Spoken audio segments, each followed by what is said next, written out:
Good evening and welcome to another week with Education Matters with Jim O'Connell. I welcome you. Um, it is July 17th as we get into the heart of the summer. If you're watching live on today, July 17th, Tuesday at 6 p.m., I'd welcome your call. The call-in number is area code 603, of course, 640-3091. That's 640-3091.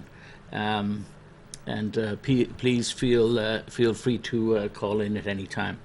So today, first of all, is the weather has been pretty shocking in the Greater Manchester area, and with some trees down and floods everywhere. And so, I saw a picture on social media just before I came in of a car in.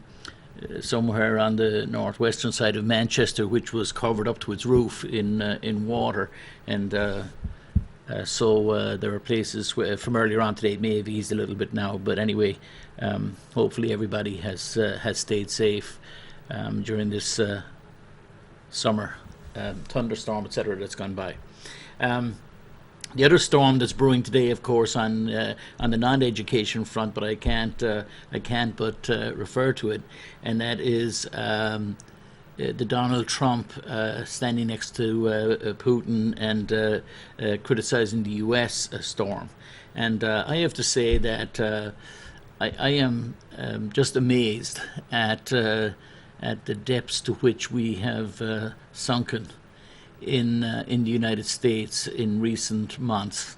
I think it reminds me of the story about the frog in the warm water. That the ambient temperature, the ambient level of what was acceptable, has just there seems to be no limit to what we're willing to accept from President Trump.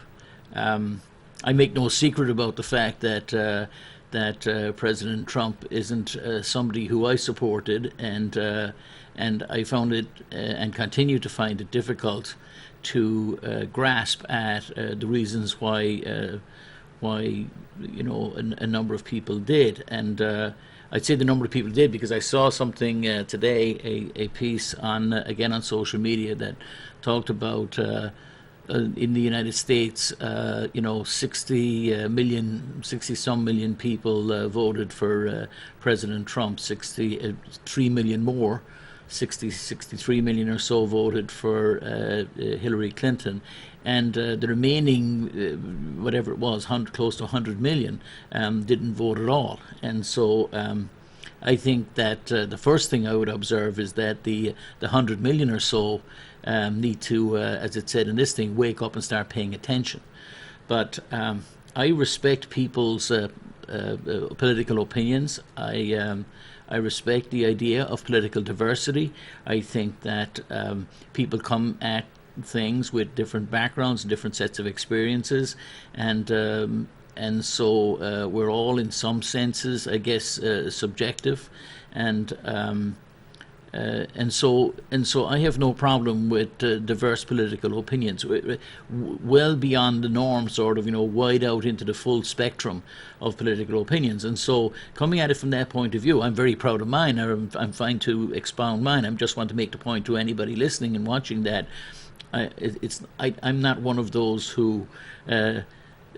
Claims that everybody else is wrong, that it's sort of the one true way kind of thing. And so usually I can understand why people have their various opinions, and oftentimes they can support them with their set of arguments, and that's kind of what makes it all fun. Otherwise it would be like arguing over the color of the sky or something, and we'd all have to agree it's blue, except for the lunatics amongst us. But when it comes to so I'm used to, as I said, diverse opinions and different ways of looking at things, and I like to make my arguments about why I think some ways. Here are some other ways of looking at things, and I'd hope that by repeating them, that people would find value in them, and perhaps come over time, come to agree with me, and. But in the case of President Trump's presidency, I am befuddled and puzzled at everything, because nothing makes sense anymore. I looked upon the Republican Party for most of my 26 years living in the United States as being being the party of strong defense, law and order, fiscal conservatism, social conservatism, and more of that lately. But these things were, the bulwarks of Republican orthodoxy, and I look at them today, and I'm just, frankly, I'm none of it makes any sense anymore. I don't understand how the people who have argued with me for years in Manchester about we just can't afford it sort of things, or whatever arguments they've used, and all of a sudden, in the case of not affording it, borrowing $1.5 trillion from China and others to fund tax breaks for the richest 1% or 0.1% of people in the United States seems to be fine. And even if you want to argue that, the fact that you would go and borrow $1.5 trillion from your grandchildren to give tax breaks to people of today, you might want to argue that it wasn't just for 1%, that it's more broadly based or anything, and I don't agree with that, and the numbers don't agree with it either. But when did suddenly borrowing money from the future to do things become okay? When we were losing millions of jobs a month in 2008 and 9, we had a Republican Congress that stood steadfast and fought every penny that could possibly be used in order to have some impetus to help the economy to stop falling so rapidly and to start to rebuild. And so eventually what was meant to be a couple of a much larger number ended up being an $800 billion number or something, but that was to build infrastructure and to do things, and now so none of that makes sense. But then we get to where we are over the last week or so. And we had the social conservative thing, which is everything from grabbing by the genitals to the whole attitude, the misogyny, that whole piece, the mocking of people with disabilities, the anti-Muslim stuff, all the intolerance. So sort of, which is fundamentally unchristian and unsound. So that it seems that evangelicals have accepted that and sort of swallowed their pride or their distaste or pinched their noses and gone with that. So we've crossed those barriers, and that has had me sitting, watching, reading, thinking, and not understanding. And you're thinking there's a couple of places left, patriotism. The love for the Constitution, love of the United States and its institutions, a fondness for the things, and a not just a fondness for, but a firm belief in the foundations of American exceptionalism and American greatness and American tolerance. All the founding tenets of what it is to be American. And you have a president who just rides right through the middle of all of that, and it just beggars belief. And I just don't understand how my conservative friends, and I have lots of friends who are conservatives, and I'm lucky to have them and glad to have them, and friends who are Republican. I just simply do not understand their continued silence or acquiescence, or God forbid, in some cases, even support for where we've gotten to. And when I watched, and I've gone back and looked at it in full because it was such an astounding occasion. When to watch President Trump yesterday in Helsinki at the press conference, fawning over President Putin, and talking about two great powers, and there are no two great powers, ladies and gentlemen. The fact of the matter is that the Russian economy is the size of Italy's. Russia is not the Soviet Union anymore. Russia doesn't have the economic strength. It has none of the things it once had. It's not an equal on the world stage. President Putin would like to pretend it is, and that's why he controls the press in Russia with an iron fist, and that's why it's a very dangerous occupation to be a journalist in Russia, and it's an even more dangerous occupation to be a journalist who disagrees with President Putin. Those people are very hard to find nowadays because most of them are in graveyard somewhere. But this idea that you would allow another, we had this tin pot dictator, from a lunatic family in North Korea that President Trump shared a stage with a month ago in Singapore while getting nothing, and then he goes to Helsinki and meets with Putin, a guy who has his Secret Service actively undermining American democracy today and causing your life and my life to be less well off than it might otherwise be, who is working diligently to damage the American economy and the American way of life, and attacking us not just here, but attacking our ideas deep inside the countries of our allies and others. And we've seen that happen in Hungary, we've seen it happen in Poland, we've just recently seen it happen in Italy. This is a pretty frightening time to be looking across the world stage. And Putin and his employees have found a very powerful and toxic and inexpensive way to attack Western democracies. They're using the very things that make them such a special thing, which is freedom of information, freedom of the press, freedom of speech, freedom of assembly, the very freedoms on which the whole Western idea is based upon, is being used by Putin and his and those who work for him to undermine Western democracies, and we've seen that, and it's been proved. And every intelligence agency, or all the ones that matter in the Western world, are agreed that this is something that is being run by the Kremlin, by Putin, and being done directly, and is having a real effect. And yet, President Trump stands on a stage like a schoolboy with a schoolmaster, fawning over this man, and it beggars belief. He called America foolish. He started his whole speech. The very first thing he said was that relations with Russia are at an all-time low. They've never been worse than they are now. And basically, because they're that bad now, he's here to save it, which is patently untrue. There have been times, when you think about the Berlin airlift, you think about if you want to talk about moments of catharsis and etc., think about the issue with the Cuban Missile Crisis.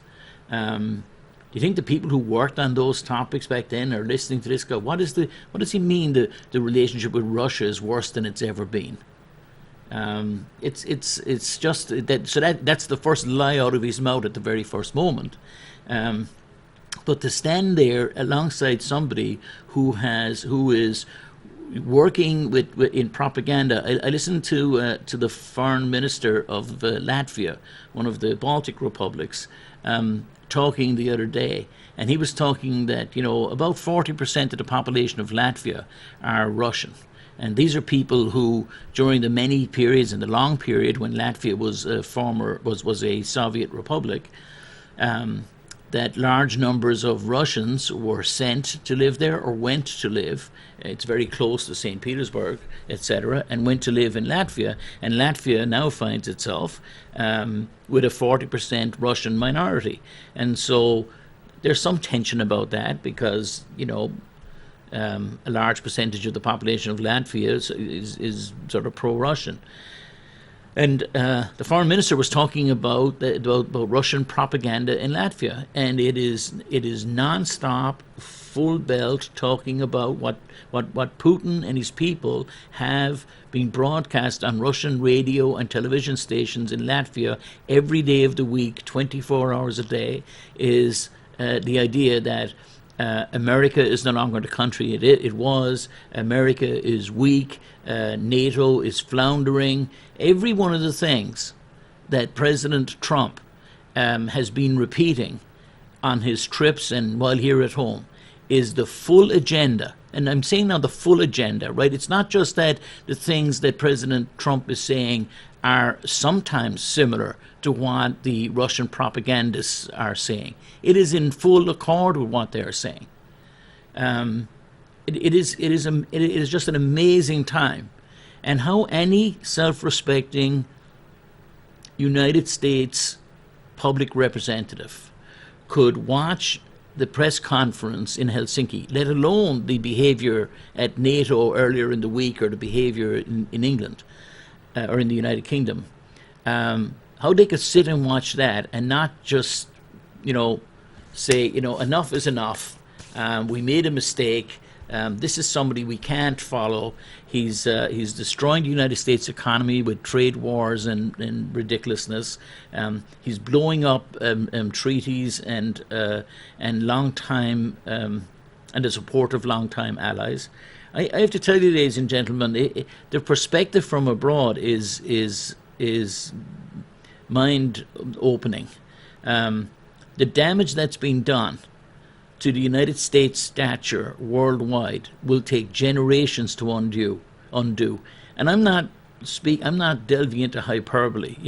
When you actually try to deconstruct that which is great and what is America, the foundational things that it is, the idea that it's a melting pot. It's the place in the world where people of all traditions, all walks of life, all ethnicities, all colors, all nationalities can step on the shores of the United States and can be melded together into a unity, into one strong, purposeful, determined nation that moves forward with steady, slow, steady progress over time. And when people think about the great armies of the United States that have fought in Europe or in the Pacific, or in other places, they see United States military forces that are integrated across gender and across race and across economic well-being, and in many places in the world, they have looked upon that for 70 years since World War II with great envy and with expectation that they too, in their own way, in their countries, can emulate that. And to find that the leader of the free world takes all those things and attacks them is just it's mind blowing. As I'm saying at the outset, I just don't understand how a rational thinking person can look at this and not come to the conclusion that. Frankly, we don't know about motive and exactly what's in the mind of President Trump. If I wanted to be not too insulting, I don't have a lot of I don't have a very high opinion of his mind, because I think the thing that explains President Trump the best, and I'm not trying to be. Just sensationalist or whatever, or exaggerating. But I think the thing that explains him best is somebody described him yesterday as an imbecile. And frankly, it's like if you stood up a list and an image in one's mind of what an imbecile is, in other words, an unintelligent, unthinking, pretty stupid person. And think about what they might do and say, and you stand President Trump next to them, and it's like, show me the difference. He doesn't. Not does he not just agree with his own the greatest experts in the U.S. Government, but he doesn't even read what they send them. They have to write for him in very short 3 and 4 word pieces in marker that which he can repeat. And you saw that he did a press conference today at the White House trying to say that he made a 1-word mistake. in Helsinki that he said, instead of saying would, he said would, or instead of saying wouldn't, he said would. But even the paper, as he's folding over the paper, you can see the marker lines and through it, where there's like 3 words on the page, and he takes those and adds a couple of big lees and huge and whatever to it. And anyway, it's just a very. This is not. This is not. There's nothing fun about this. This is. This is very serious stuff, and I for one, I'm fearful, and I am very surprised, shocked even, and just it's like Alice through the looking glass. I feel as though I'm in a world that I don't understand. Now, part of that is very likely to be my fault. You know, I'm not. Maybe I've got learning to do. Maybe I need to rejig my thinking. I need to think more. I need to read more. I need to study more. I need to listen to other people more. I need to learn more. I'm willing to agree to all of that. I'm just telling you that that none of this makes sense. I don't understand how, you know, a Governor Sununu can do an interview tomorrow and be asked about his support for President Trump. I don't know how. What would he say? How does he look at the people of New Hampshire who elected him and not say, you know, I totally disagree with our president. I think the man's all wrong. I think he's a danger to our democracy. But he's not going to do that. And frankly, you know, this is where this shows the difference between people who are leaders and people who are weak. It's amazing, too, ladies and gentlemen, that those who are no longer running for office, like Jeff Flake, for instance, or those who are at the end of their time in the Senate, like Senator John McCain. There are these people. Representative Carol Shea Porter came out today and had a strong statement on President Bush. She too is not running for re-election. I'm not saying that everybody who's running for re-election is not speaking out strongly, but it's amazing that those who want to retain their position of power are unwilling to kick the traces. And yet, those who are about to depart suddenly find the backbone to stand up and say things. So I think that history is going to be very unkind to those who remain silent at this time. I think that when we look at the aristocracies that allowed the rise of the strongmen of Europe, not just Hitler and Mussolini, but people like Enver Hoxha, or Ceausescu, or the other dictatorial leaders in Europe in the 1950s and 60s. Mostly these people were allowed to come to power because people in what were then aristocracies or in positions of power remained silent in the face of this populist nationalism. And so I'm fearful, ladies and gentlemen, that we have a rough ride ahead of us as a people, and I think that there will be an important job of work to be done when President Trump departs to repolish the tarnished image of the United States here at home, in the minds of the people of the United States, but also in the minds of freedom-loving people across the world. These are dark days indeed. So, having said all of that, and I could go on, you know, education. We've watched in education. We've watched the appointment of people to govern and manage our national and statewide education system, where we have people who are deeply antagonistic towards the whole idea of a free and adequate public education. And we've taken these people and they've been placed into positions of authority. And so when you look at the hierarchy of people who are making decisions about the future of your children and mine, we have, from President Bush's office down, we have Betsy DeVos, the Secretary of Education. And you don't have to be biased. You can look at the at the actual, people's qualifications and abilities and experience and their thinking and writing on a topic, etc., to understand. Much like, we'll understand a lot about Brent Kavanaugh for the Supreme Court based on his previous thoughts and writings, etc. And I'm not going to get into that. I think I've always thought that a president has the right to appoint. In consultation with Congress, but has the right to choose people for the Supreme Court, and as is stipulated by the Constitution. However, we're also allowed to judge those choices. And so, while Betsy DeVos was chosen by President Trump to lead the Federal Department of Education, when we judge her, I think we can judge him for his. Because doing that demonstrates his thinking, and clearly, and I think across the political spectrum, only the most dogged of far right conservatives would look at the evidence and say that Betsy DeVos is wholly unqualified for the position that she has been placed in, and you only have to listen to her evidence before Congress when she's been there now 2 or 3 times to talk about her work at the Department of Education. And the woman is incapable of putting 2 sentences together. And it's not as though she's the strong, silent type who is sitting there with very deep thoughts but lacks the language to voice the deep thoughts that are in her head.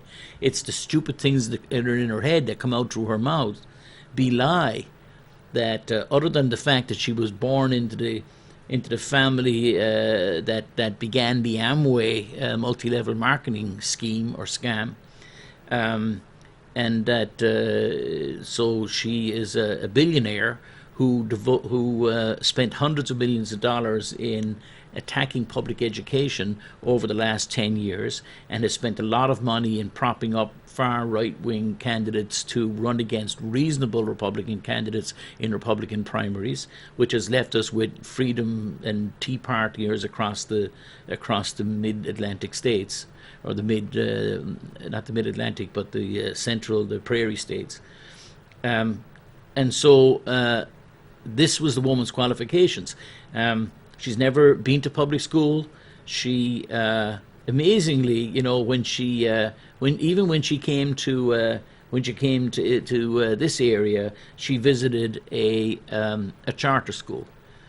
She didn't come to Central High School, the largest, most diverse, most exciting, most dynamic, and oldest high school in the state of New Hampshire. She didn't go there where there were thousands of students to visit with. She didn't go to West High School. She didn't go to MST, an example of a school that the Manchester School District, not without having made an error here or there, but has done a wonderful job, led by the vision of the deceased Dr. Brennan, in creating this wonderful, I won't say experimental, but very new school, Memorial High School. No, she didn't go there, and she didn't go to any of the, a school like Beat Street or Bakersville or Wilson.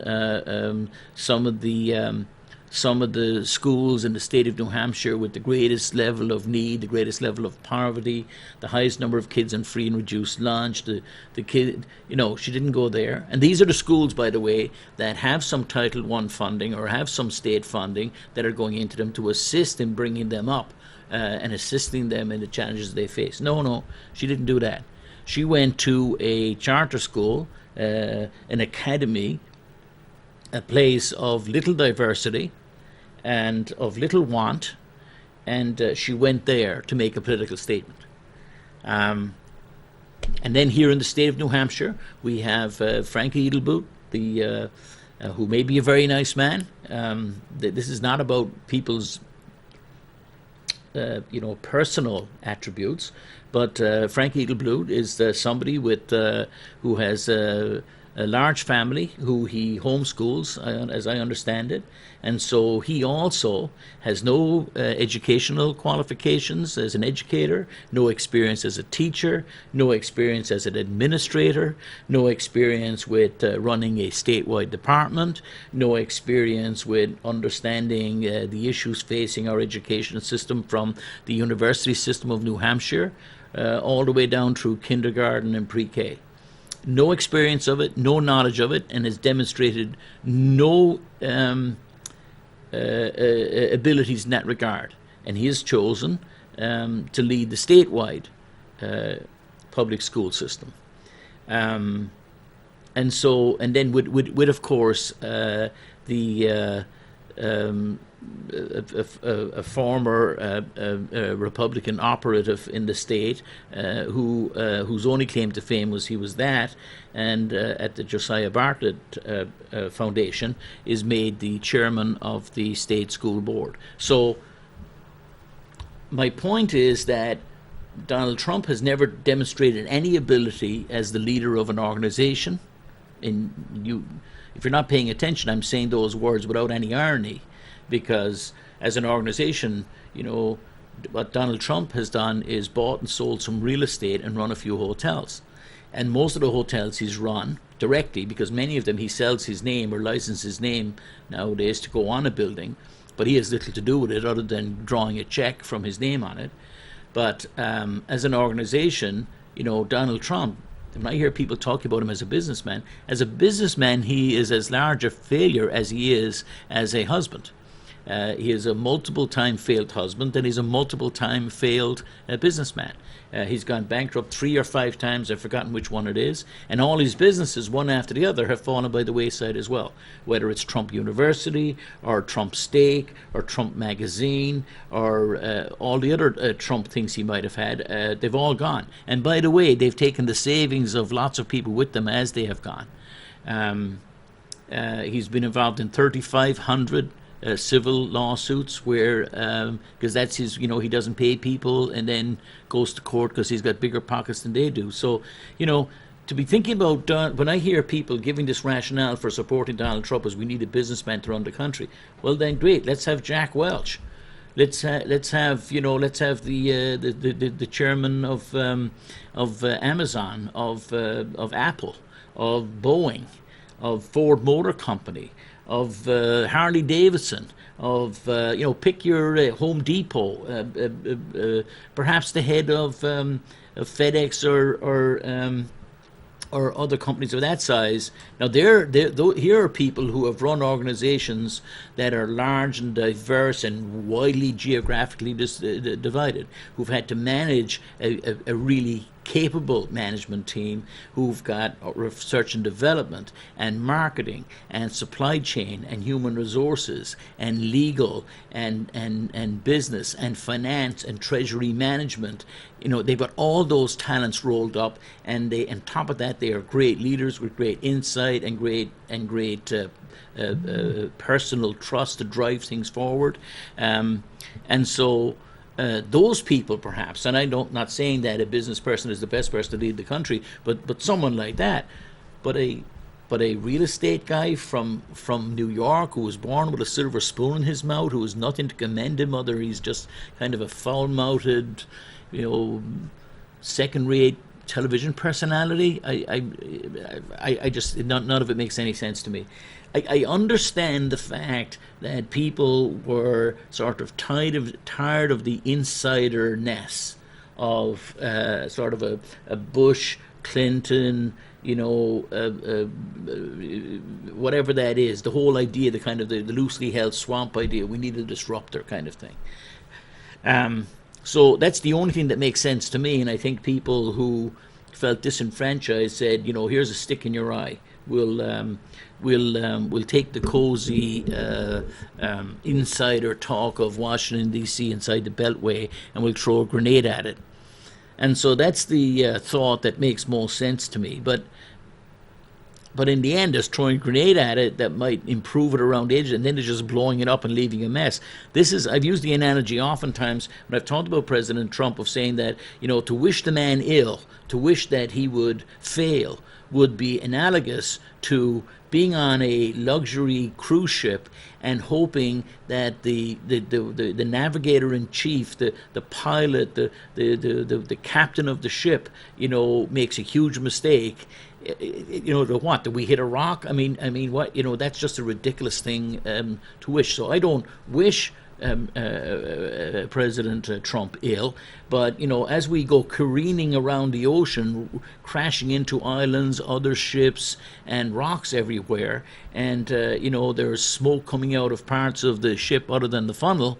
I wonder at what point the people on the ship who are going, "Hey, Captain, you're our man," will kind of, everybody told us to start with that he didn't have a navigation degree, that he'd never captained a ship before, that he was a pretty much a narcissist who wasn't too smart. He doesn't read navigation charts. He doesn't listen. He won't listen to the people in the radio room. He won't listen to the people in the radar room. He won't listen to the people in the weather forecast room.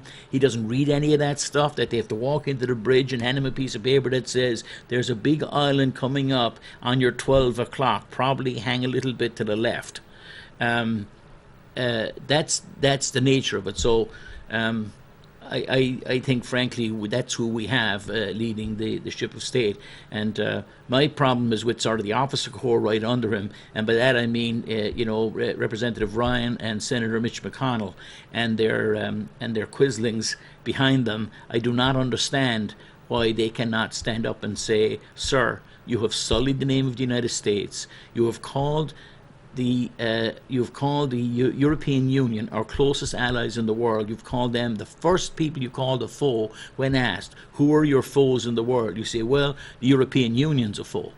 Okay, so Britain, France, Spain, Germany, Italy, Belgium, Holland, these are your foes. These are the people when you wanted to gather around you, and when the United States needed support and wanted support in Iraq 1, after the invasion of Kuwait, the world of nations came and united with the United States to undo the harm that Saddam Hussein has done. This president has insulted the British. He's insulted the French. Somebody who's in administration a few weeks ago said that there was a special place in hell for the president of Canada. When you introduce trade sanctions against your neighbor Canada, unwarranted and unjust, and by the way, inflicting pain on your own businesses and industry, and you follow that up by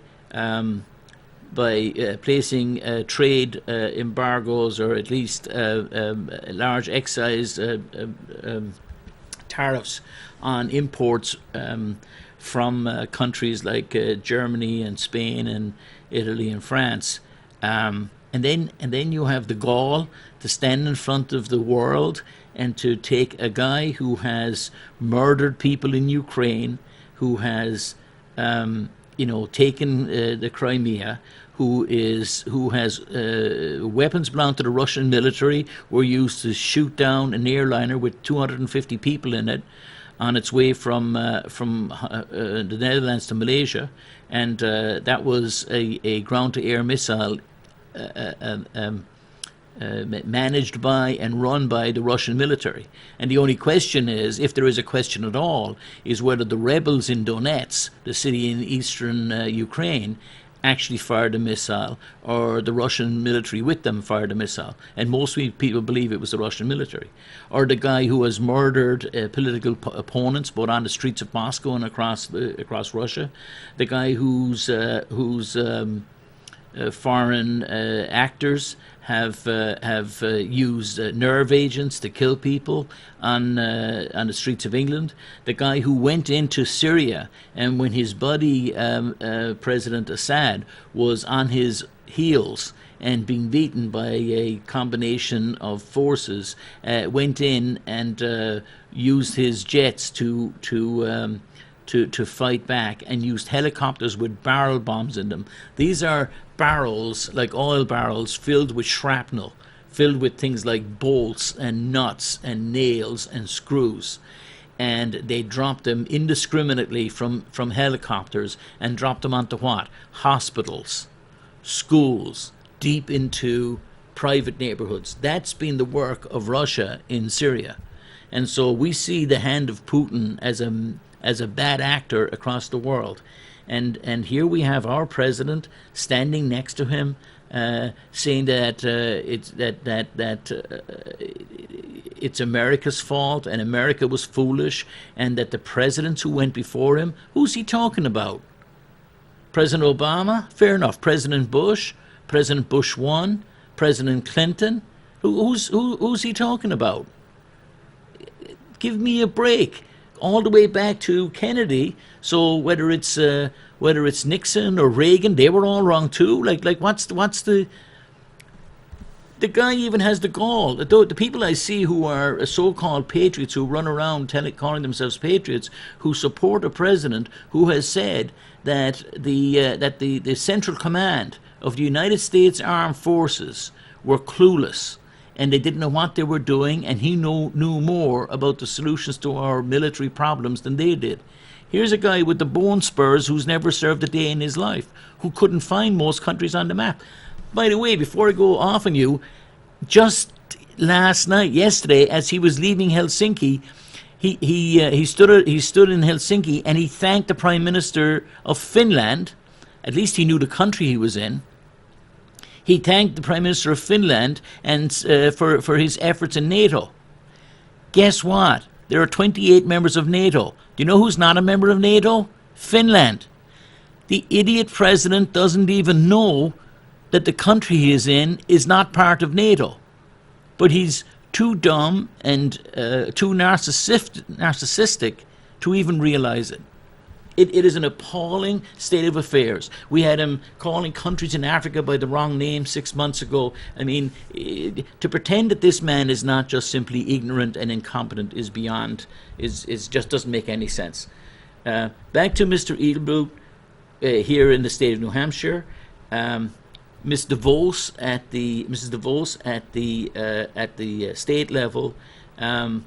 We have to measure people by their actions. And so those people who wouldn't agree with the sort of agenda that I might have, which is strongly in favor of public schools and making them better by ensuring that they have the resources that they need. I want to see our public schools being properly financed and not out of local taxpayers' pockets with property taxes, but rather be properly financed like every other Western democracy finances its education system, and not have it a reflection of a semi-apartheid that means that if you live in a really rich town, you go and you buy yourself a Mac mansion there, and you can insure yourself, like in the state of New Hampshire, you can insure yourself, if you have the money, you can live in a town where they spend $30,000 per student per year. Just buy the right size house. Just like if you're a Muslim immigrant with no qualifications and you want to become a U.S. citizen or get a green card, all you have to do is call up Jared Kushner's company in New York, buy a $500,000 condominium from them in a tower in New York, and you'll get yourself a green card. It's very easy. In the state of New Hampshire, if you want an education where the government will spend $30,000 on your kid's education, no problem. Move to a town where the houses are $1 million each, and that's what you get. It's not rocket science, ladies and gentlemen. So anyway, I've spent long enough, I guess, on the whole political tirade, because I am tonight. I'm sitting here, and I'm just, as I say, nonplussed, bewildered, and trying to think about it, trying to work it out. Trying to fathom out a couple of things. First of all, how bad more can it get, and what the consequences for all of us as a society are going to be, what the consequences for the state that I live in are going to be, what the consequences for the city that I love and live in, Manchester, are going to be, and what the consequences for my family and the future of my young children are going to be, living in a post-Trump United States. What is that going to look like? And that actually keeps me up nights, and that keeps me thinking and keeps me learning, keeps me reading, keeps me talking to people and trying to understand where we are. And frankly, I'm concerned about where we are with all of that. In the end, those of us who believe in a higher power, trust that we are guided somehow through this mess. Let me go to education here in Manchester for a minute. The good news, I guess, is, for once we have a meeting. We're in a timely manner for this meeting. So if you're watching tonight live on this program on Tuesday night, the 17th, there is a school board meeting tomorrow night, the 18th, at 7 o'clock at City Hall, and so if you have nothing to do on a sunny Wednesday night, then perhaps that would be a good place to go. I meant to stay at the outside of this show before I got sidetracked on national issues. There is a meeting on tonight at City Hall, which is still going on right now, led by Tim Baines, I believe, Alderman Tim Baines, about the issues of closures of parts of Elm Street and like Hanover Street, and what the right way to approach that is. And Tim, Alderman Baines has been doing a lot of work in reaching out to the community, and if nothing else, you may not, whatever you think about various public representatives, I think the people who are willing to go out and go to the public and be in front of the public, there's a lot to commend that. And I think that he and a few others have sort of led the way in being very public in their profile, very easy to access, very easy to engage with. My local alderman in Ward 2, Will Stewart, has made a point of being very visible in the community too, and as have others. So I welcome that. So that meeting's on tonight. Tomorrow night there will be it's worth going to. For those of you who may not know, if you're interested in education in Manchester, in particular, the Manchester School District's website. If you're willing to sort of fight through and find the right spots, there's a lot of information there for us all. There is a presentation that's going to be made tomorrow night. Now, it was presented already to this new group, Manchester Pride, which is a group of private individuals who are engaging the community in helping Manchester schools. And so this is a presentation that is on Manchester Proud, the Manchester School District data trends.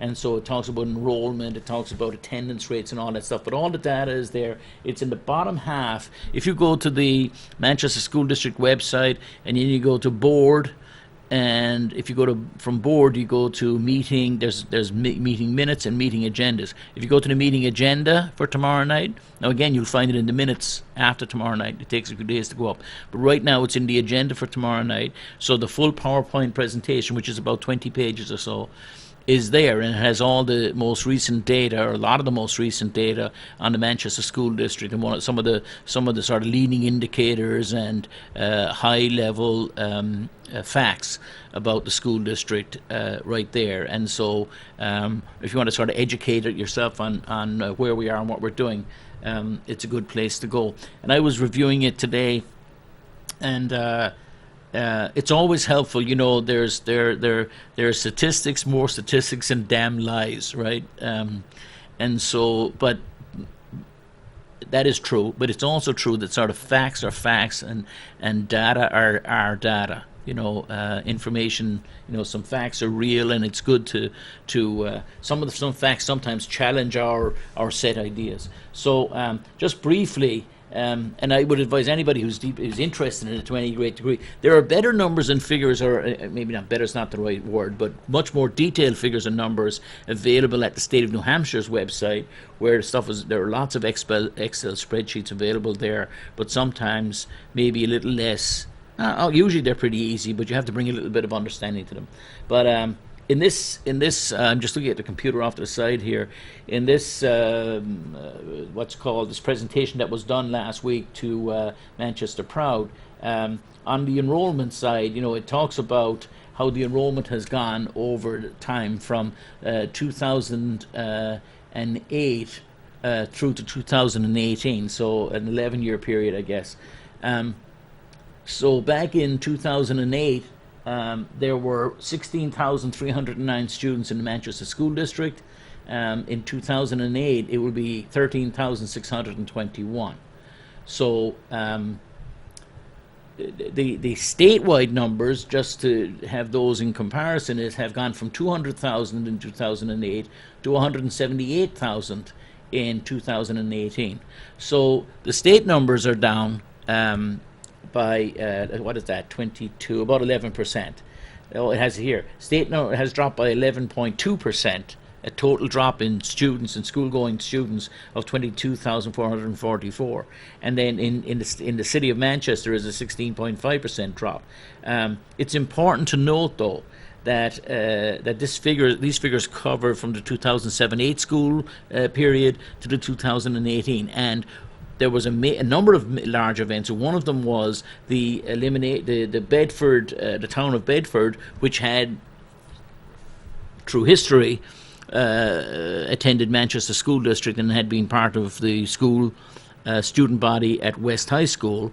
They departed in 2010, and so that has had a major impact on Manchester numbers. And then also the SAU 16 sending district agreement. So that would be the Hooksett area, and also Auburn and Candia have been departing and are mostly departed now, or almost fully departed. I think fully departed this year, perhaps. So our school district has seen a drop off of 16.5%. So what's concerning about this is the statewide numbers, and as well as the city numbers. The statewide numbers, seeing the we have one of the oldest populations in the United States in terms of percentage of the total population. We are the grayest, or the second grayest, or the oldest, or the second oldest population in the United States, and so that's a real concern for the future. Because without a young and growing population, then new industry isn't going to come here, and those businesses that are here already are going to find a tougher time in finding employees, let alone adequately educated and trained employees. And this is a real, sort of real and current danger, not quite an existential danger, but a real current danger that the body politic of here in our state should be working on full time. And when people are elected to Concord, they should spend less time, I think, worrying about ridiculous arguments around the edges of social issues and emblematic issues and whatever other national garbage one gets drawn into, and rather they should be doing the work of the people in ensuring the vibrant economic future of the state of New Hampshire. And in order to have a vibrant economic future, the state of New Hampshire needs to do something to redress the declining population of the state, because as the population of the state declines, there is an inevitable consequence to industry. There's an inevitable consequence to the housing values and property values, etc. So this is an urgent matter that needs to urgently be addressed, or be addressed urgently. And clearly, if you don't know already, my belief is that the single best way to address that continuing and growing imbalance is through shoring up and making our public school system a shining example of what is possible. And we have just refused to do that, and instead of doing that, we're actually moving in the opposite direction, and we have politicians both in Concord and here locally working diligently to defund public education as fast as they can. Then the Manchester School District enrollment by grade, what's interesting over the years 2008 to 2018 is that we have seen, when we look at the highest drop-off, of course, is in the high school years, where there's clearly a big drop-off from the numbers that we had back in 2018 to where we are, 2008 to where we are today. If you look at the numbers for instance, kindergarten is the one place where there are more kids today, 1,013, where there was 10 years ago. 927. But if we look at the numbers right through elementary school up through fifth grade, there's very little, not a substantial difference. The drop off looks to be sub 10% or something. So when I look at these numbers, in first grade it was 1126. 10 years later it's 1105. Second grade was 1102. In the next the 10 years later it's 1019. So a drop off of about 80. So we see that. Happen, but when we get to the high schools, it's precipitous in the drop off, and we just have to be careful to know that we are dealing with something outside of, it's not just the basic numbers, which is what bothers me about some of these charts sometimes, because if you don't know what has affected the inputs, then you just read it as, oh my God, what a terrible decline. So it says here preschool and kindergarten have about 15% more students than they had in 2018. High schools, on the other hand, has seen the largest drop of about 34% in enrollment over the same time period, with 12th grade having the largest increase of 43%.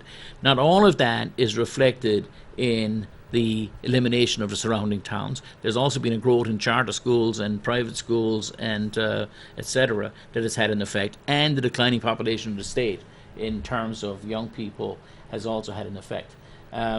Student enrollment by grade level is on here. Student projections. So the enrollment has decreased 5.6% over the last 2 years, from 2015 to 2017. The biggest decrease has been 9th through 12th grade. That's because we see a continuing reduction in the number of students coming from Hooksett, Candy, and Auburn. The biggest increase, not including PK and K, because they have had a different, is from 8th to 9th grade. There's an increase there. And then the percent decrease between grade levels from 11th to 12th is about 20% average. That doesn't really help us very much, because those are in those high school years. The Department of Education projects that by 2025, New Hampshire public school enrollment will decrease to 159,000 from what was 200,000 10 years ago. Proportionally based on these projections, if we were to have the same proportions in Manchester, we will decrease about 11% and end up with approximately 13,000 students from the 13,060 we have today. I would love to defeat those numbers. I'm not challenging them. I think they look about right, but I'd love to change the dynamic and see something change. If we look at district comparisons, the enrollment comparisons over the last 2 years or 3 years, 2015, 16 to 17, the enrollment decrease for all grades across the state of New Hampshire for all grades was 2.1%. The decrease in Nashua was 3.1%, and the decrease in Concord was 2.4%. The decrease in Manchester was 5.6%. Part of that has to do with the grade, but let's be clear that there's more at work here than just that. So we have we have a lot of work to do in this. But when we have, of course, the least well-funded school district in the state in terms of per capita spending, and we've got the least number of teachers per pupil, it's not surprising that we see an effect in the numbers. In some senses, we should be grateful it's not more than what it actually is. We could go on. I don't want to spend the last couple of minutes on this. There's a lot of information there for those who want to read it. I guess like any set of data, there's something for everybody. So there are those who would say, well, if the schools were performing great and doing great things, that the people would follow. I think there's some truth to that. It's also true that the challenges continue to decrease. The funding remains level, and so we're trying to squeeze that. We're trying to squeeze more and more and more out of the system, and having greater and greater level of difficulty doing it. What is surprising to me is that, despite all these challenges, that we still have a school district that is dynamic and exciting and growing in the sense of its. Not growing in the sense of numbers, but growing in the sense of the amount of opportunities that we have for kids. I'm hoping we can continue that. There are a lot of challenges coming up in the next 12 months and beyond. I would hope people would pay attention, continue to pay attention, get out and advocate for public schools, get your kids reading for the rest of the summer, folks. Enjoy yourselves for the rest of the week, and God willing, will be here next week, and I look forward to seeing you all again then. Thank you for spending an hour with me here at Education Matters. Good night.